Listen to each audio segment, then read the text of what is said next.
Hello friends, good morning to all. This is Devendra Kumar before you guys.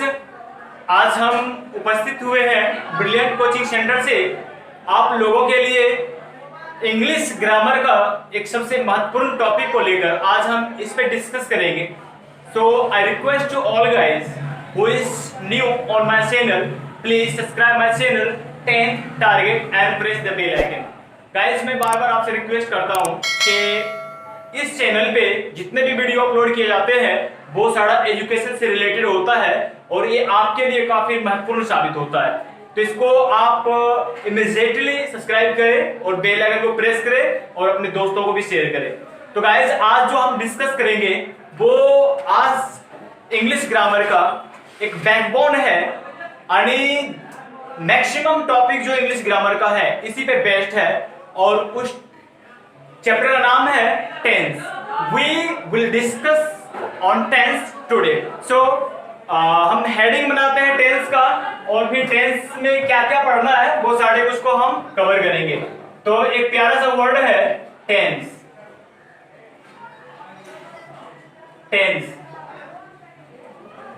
Tense पहले tense और time, tense and time दोनों को एक साथ चैप्टर में देखे होंगे, लेकिन दोनों के प्रयोग में काफी डिफरेंस है. टाइम एंड टेंस होता है बट हम दोनों चीज को क्लियर करेंगे आज कि टाइम और टेंस में क्या डिफरेंसेस है, what is difference between time and tense. But हम यहाँ पे टेंस में क्या क्या पढ़ना है उसको सबसे पहले देखते हैं. सबसे पहला है टेंस का डेफिनेशन. हम डेफिनेशन तैयार करेंगे सबसे पहले. दूसरा है क्लासिफिकेशन ऑफ टेंस.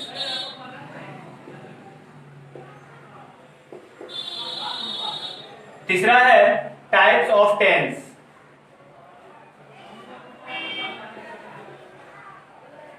और चौथा है एग्जाम्पल्स. गाइस, हम चारों चीज को बारी बारी से पढ़ेंगे. टेंस में टेंस का डिफिनेशन क्या है, इसका क्लासिफिकेशन क्या है और टेंस के टाइप क्या है और उनका एग्जाम्पल सारे स्ट्रक्चर के साथ हम बारी से पढ़ेंगे. और आपसे रिक्वेस्ट है कि वीडियो को आप अंत तक देखें क्योंकि आज जो टेंस में आप लोगों का कंफ्यूजन है वो परहैप्स आज दूर होगा. तो गाइस, सबसे पहले हम यहाँ पे टेंस का डेफिनेशन देते हैं कि टेंस आखिर होता क्या है. ठीक, उसके बाद हम क्लासिफिकेशन पे आएंगे. बारी बारी से हम सारे चीज को कवर करेंगे. तो first of all we made a definition of tenses.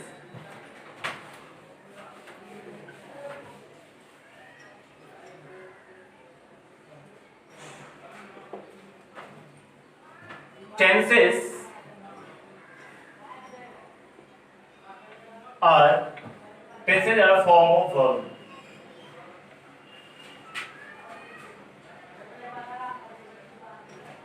which indicate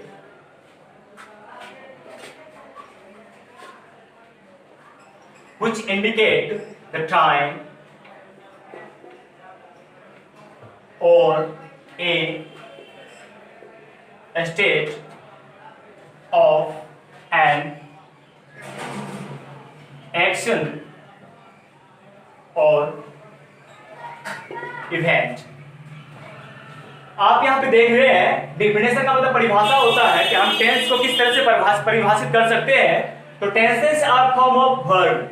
tense जो है एक क्रिया का रूप है. फॉर्म ऑफ वर्ब क्रिया का रूप है.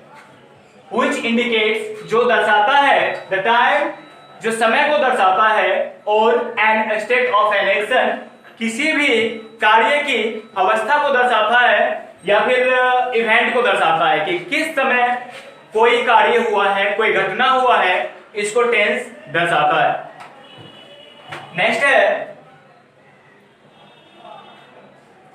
नेक्स्ट पॉइंट इसमें है tenses are shown by using tenses are shown by different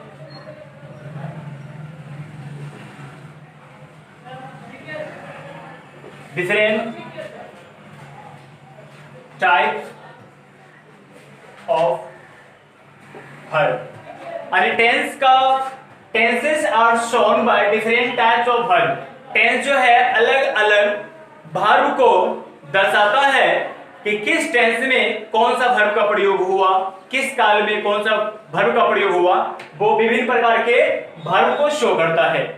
next point है the word tenses comes from the Latin word tempus। the word tense, tense शब्द का प्रयोग, टेंस शब्द जो है वो लेटिन भाषा का एक शब्द टेम्पस है और इसी से टेंस का निर्माण किया गया है।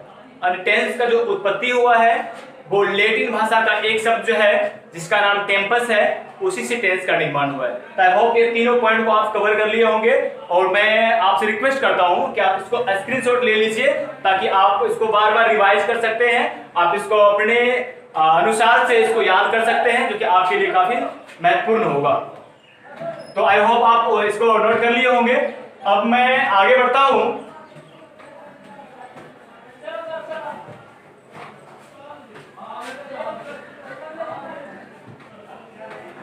टेंस जो है उसके बाद ये टेंस जो देख रहे हैं आप और ये टाइम, तो टेंस क्या है?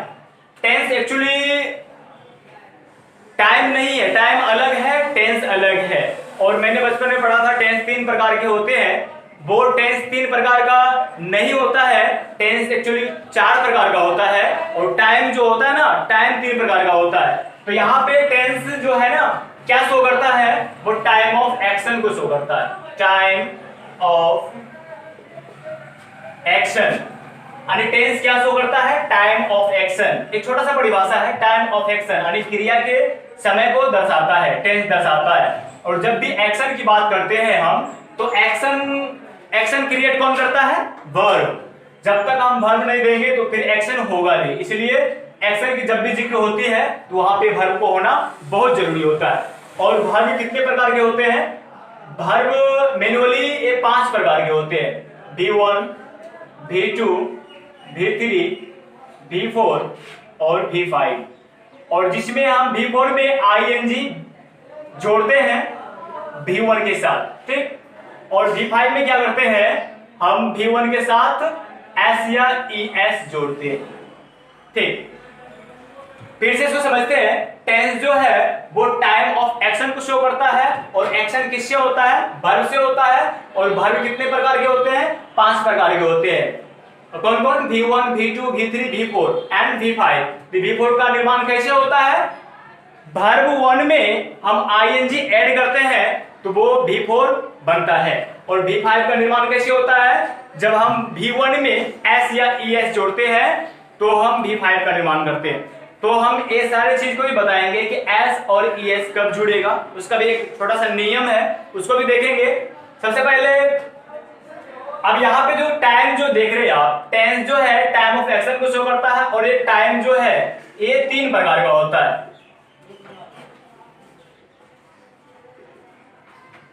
वैसे तो टाइम तो 2 ही प्रकार का होता है, लेकिन ग्रामेरियन ने टाइम को 3 नहीं माना है, 2 ही माना है, एक पास्ट को, एक प्रेजेंट को और फ्यूचर। ऐसे अनुभव कर लिया गया है, इमेजिन कर लिया गया है, ये कोई टेंस होता नहीं है। अगर फ्यूचर टेंस होता तो इनका कोई ना कोई अपना वर्ब होता, जो कि फ्यूचर टेंस के लिए कोई वर्ब नहीं है। V1 present tense present indefinite में होता है, फ्यूचर इंडेफिनिट में होता है। और V2 का प्रयोग जो होता है पास्ट में होता है, V3 प्रेजेंट पास्ट दोनों में होता है, V4 भी प्रेजेंट पास्ट दोनों में होता है और V5 जो होता है वो प्रेजेंट इंडेफिनिट में होता है। तो यहाँ पे आप यहाँ जो 5 रूप देख रहे हैं वर्ब का, वो फ्यूचर टेंस में फ्यूचर टेंस का अपना नहीं होता है। अरे V1 या V5 जो होता है प्रेजेंट के लिए होता है और बाकी जो है प्रेजेंट पास्ट दोनों के लिए होता है। तो लेकिन टाइम इसको माना गया है, तो हम भी इसको टाइम मानकर चलते हैं। तो सबसे पहला क्या है कि जो समय बीत चुका है उसको पास्ट कहेंगे, जो समय चल रहा है उसको प्रेजेंट कहेंगे और जो समय आने वाला होगा, जो समय आएगा, उसको हम फ्यूचर कहते हैं। ये आपका मैनुअली रूप से आपका टेंस से टाइम दो ही प्रकार का होता है, एक पास्ट और एक प्रेजेंट। फ्यूचर कोई टेंस नहीं होता है, सिर्फ एक काल मानकर चला गया है कि इमेजिन अगर हम ऐसा करते, जैसे मैं कल पटना जाऊंगा, अब ये तो सिर्फ इमेजिन की बात हो रही है, कल तो हुआ नहीं और पटना तो गया नहीं, क्योंकि सिर्फ एक मन में अभिलाषा होता है कि हम ऐसा करेंगे वैसा करेंगे, बट इसका कोई एग्जैक्ट टाइम नहीं होता है। तो गाइस हम आप यहाँ पे देखें कि present, past, present and future, ये तीन टेंस होता है, काल होता, सॉरी टाइम होता है। और टेंस जो होता है ना, अब इन टाइम एंड टेंस और एक्शन तीनों को जब मिलाते हैं तो फिर से जनरेट होता है मेरा, हम आगे इसको आप स्क्रीनशॉट कर लीजिए, फिर हम आगे बताते हैं कि टाइम और टेंस और एक्शन जब तीनों मिलता है तो फिर से चार प्रकार का टेंस जो होता है वो indefinite, imperfect, continuous, perfect continuous, वो सारा कुछ होता है, उसको हम बताएंगे। पहले आप इसको स्क्रीनशॉट कर लीजिए, फिर आगे बढ़ते हैं।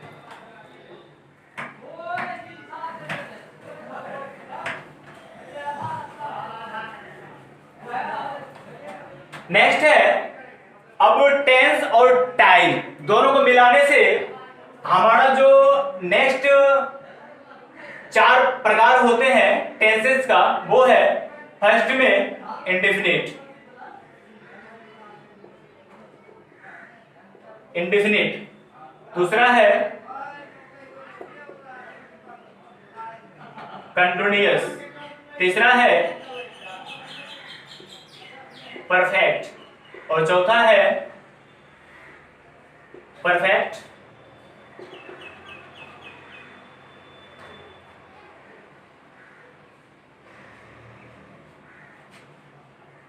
कंटिन्यूअस।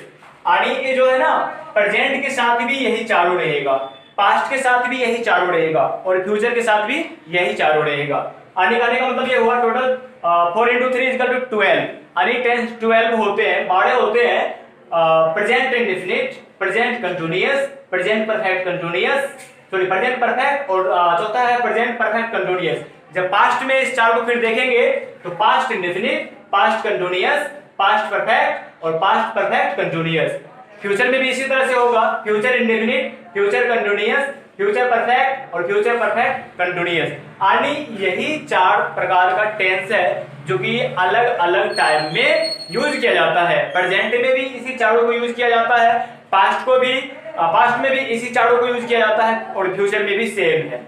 तो हम सबसे पहले यहाँ पे हम बात करेंगे इंडेफिनिट का, और इंडेफिनिट में भी प्रेजेंट इंडेफिनिट की चर्चा करेंगे और उसमें देखेंगे कि क्या क्या होता है, कौन सा वर्ब का रूप होता है और उसमें एक्शन कैसा होता है। तो नेक्स्ट हम जो लिखेंगे वो हमारा प्रेजेंट इंडेफिनिट बनेगा। प्रेजेंट इंडेफिनिट, इसको मिटाते हैं,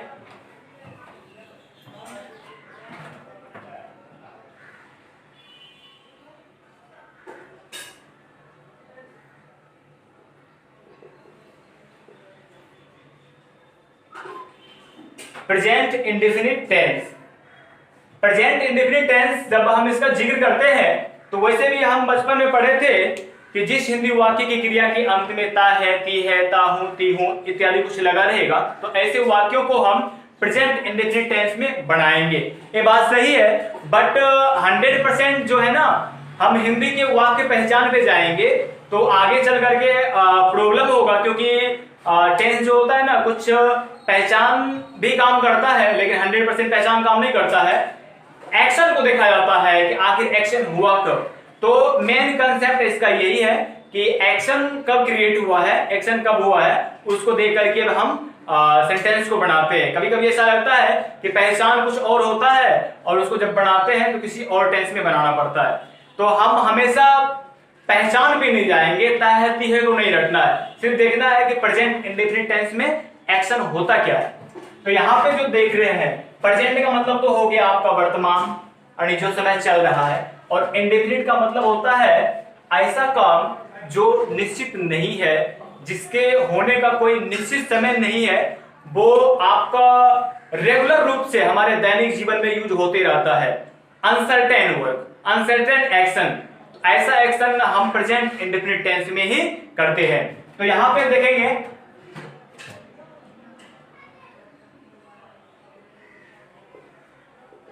अनसर्टेन एक्शन, आणि अनसर्टेन एक्शन का मतलब क्या हुआ कि इंडेफिनिट का मतलब होता है अनिश्चित। अनिश्चित, ये नहीं पता है कि क्रिया जो हो रही है वो कब हो रही है, इसलिए यहाँ पे अनसर्टेन लिखा गया है, यानी कोई निश्चित नहीं। और एक्शन, तो क्रिया होने का जब एग्जैक्ट टाइम पता नहीं रहे कि क्रिया कब हो रही है तो उसको हम इंडेफिनिट समझेंगे, ठीक है। और ये हमारे जो दैनिक जीवन में एक आदत के रूप में भी होता है, स्वभाव भी होता है, नेचर भी होता है, डेली रूटीन भी होता है, डेली इवेंट भी होता है, आइटम्स एंड फ्रेजेस भी होता है, यूनिवर्सल ट्रूथ भी होता है।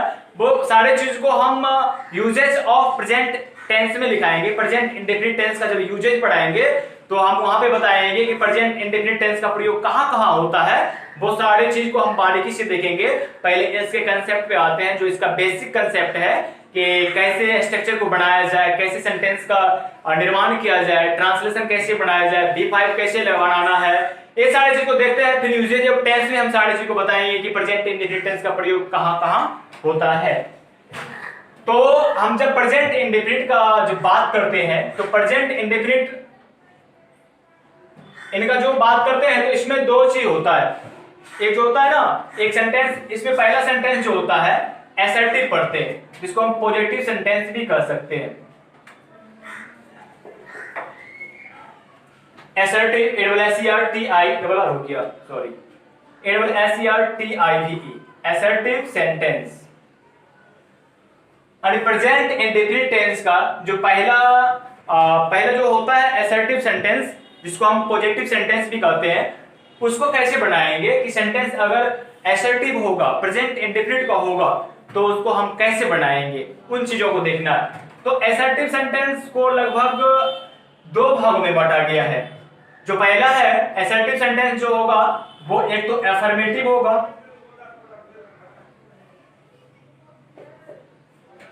और दूसरा निगेटिव होगा।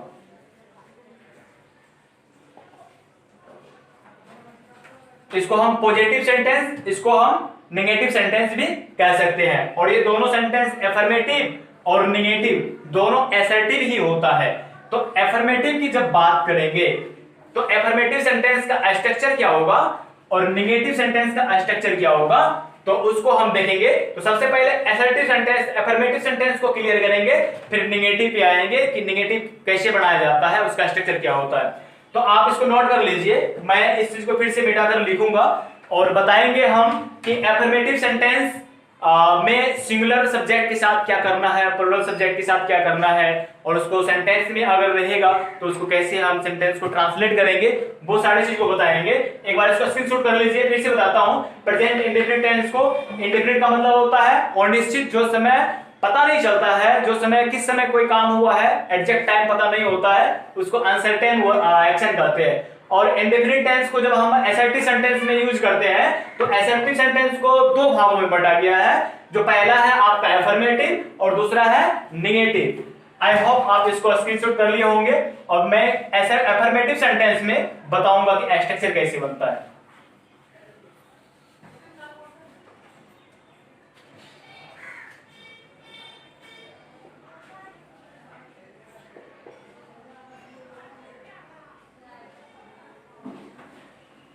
एफर्मेटिव सेंटेंस, एफर्मेटिव सेंटेंस को भी हम दो भागों में बांटते हैं।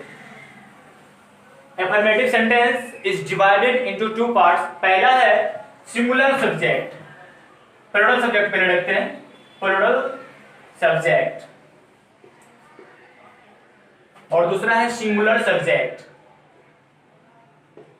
ठीक, यहां पे प्लूरल सब्जेक्ट होगा तो क्या करना है, सिंगुलर सब्जेक्ट होगा तो क्या करना है। सबसे पहले आपको ये जानना जरूरी होगा कि प्लूरल आखिर होता क्या है और सिंगुलर होता क्या है। अगर आप प्लूरल के बारे में नहीं जानते हैं तो मैं छोटा सा रिव्यू करता हूं। प्लूरल होता क्या है। प्लूरल सब्जेक्ट ऐसा सब्जेक्ट जो बहुवचन में प्रयोग किया जाता है उसे प्लूरल सब्जेक्ट कहते हैं। आई एक एक्सेप्शन है जो एक वचन में होने के बावजूद भी वो नेचर से सिंगुलर है, लेकिन जब उनके साथ हम वर्ब करते हैं तो कभी सिंगुलर कभी प्लूरल वर्ब का प्रयोग किया जाता है। तो आई को छोड़ करके हम बाकी सब्जेक्ट को जब देखेंगे तो प्लूरल सब्जेक्ट में आपका क्या क्या होता है? वी, यू, दे और किसी का प्लूरल नेम, यानी एक से अनेक नाम हो सकता है। ठीक है, ए सारा आपका सिंगुलर प्लूरल दोनों में यू का प्रयोग होता है, बट हम यहाँ पे लिखा है प्लूरल में क्या क्या सब्जेक्ट होता है वो चीज को लिखा रहे हैं यहाँ पे, we, you, they and plural name. इतना सब्जेक्ट जो होता है एक प्लूरल में प्रयोग किया जाता है, और सिंगुलर में होता है एक आई और दूसरा ही, सी और इट, और एक सिंगुलर नेम यानी किसी एक व्यक्ति या वस्तु का नाम हो उसको हम सिंगुलर सब्जेक्ट कहते हैं। यानी प्लूरल सब्जेक्ट में हमारा वी, यू, दे एंड एक से अधिक नाम, और दूसरा सिंगुलर सब्जेक्ट में आई, ही, सी, इट एंड एक नाम, इसको हम प्लूरल कहते हैं, इसी को हम सिंगुलर कहते हैं। तो प्लूरल सब्जेक्ट का जो स्ट्रक्चर बनेगा, अफर्मेटिव सेंटेंस का स्ट्रक्चर बनता है सब्जेक्ट प्लस V1 या V5 प्लस ऑब्जेक्ट। ये हमारा असर्टिव सेंटेंस का जो है स्ट्रक्चर है, सब्जेक्ट प्लस अफर्मेटिव का सब्जेक्ट प्लस V1 या V5 प्लस ऑब्जेक्ट। ठीक, अब यहाँ पे सब्जेक्ट पे डिपेंड करता है कि अगर सब्जेक्ट सिंगुलर होगा तो हमें V5 लगाना है, अगर हमारा सब्जेक्ट प्लूरल होगा तो हमें V1 का प्रयोग करना है। इसलिए तो मैंने दो भाग में बांट दिया है कि सिंगुलर सब्जेक्ट कौन सा होता है, प्लूरल सब्जेक्ट कौन सा होता है। तो यहाँ पे हम बात करते हैं सब्जेक्ट के बारे में। सब्जेक्ट डूअर को कहते हैं कि जो भी एक्शन परफॉर्म करता है उसी को हम सब्जेक्ट कहते हैं। An action which is done by someone is called subject, यानी डूअर इज कॉल्ड सब्जेक्ट, यानी डूअर को हम सब्जेक्ट कहते हैं। और वर्ब क्रिया, वर्ब को हम हिंदी में क्रिया कहते हैं, और क्रिया किसी सब्जेक्ट के द्वारा जो कुछ भी काम किया जाता है उसी को क्रिया कहते हैं। और लास्ट जो दिख रहा है ये ऑब्जेक्ट है, कर्ता के द्वारा किए गए क्रिया का असर जिस पर पड़े उसको हम ऑब्जेक्ट कहते हैं, यानी रिसीवर, एक्शन का रिसीवर को हम ऑब्जेक्ट कहते हैं। तो तीनों चीज पता हो गया कि सब्जेक्ट क्या है, वर्ब क्या है, ऑब्जेक्ट क्या है। अगर नहीं हुआ है तो हम इसको बताते हैं, डिटेल से बताते हैं सबका डेफिनेशन लिखा करके। पहले आप इसको नोट कर लीजिए, फिर हम सब्जेक्ट, वर्ब और ऑब्जेक्ट पे डिस्कस करेंगे।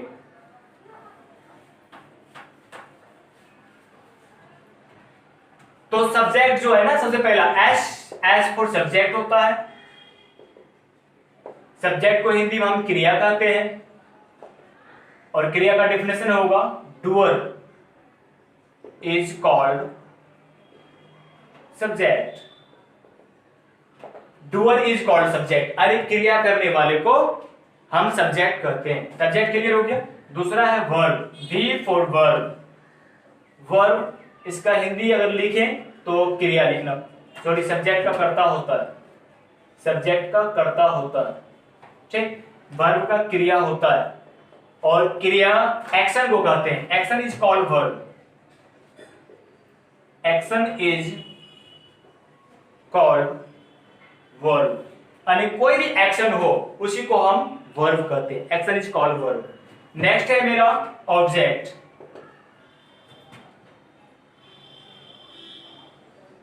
ऑब्जेक्ट का डेफिनेशन इस प्रकार से होगा, ओ फॉर ऑब्जेक्ट। ऑब्जेक्ट को अगर हिंदी में लिखे तो इसका होता है कर्म। ठीक, क्रिया का रिसीवर जो होता है उसको हम ऑब्जेक्ट कहते हैं। तो इसका लिखना है receiver, receiver is called object.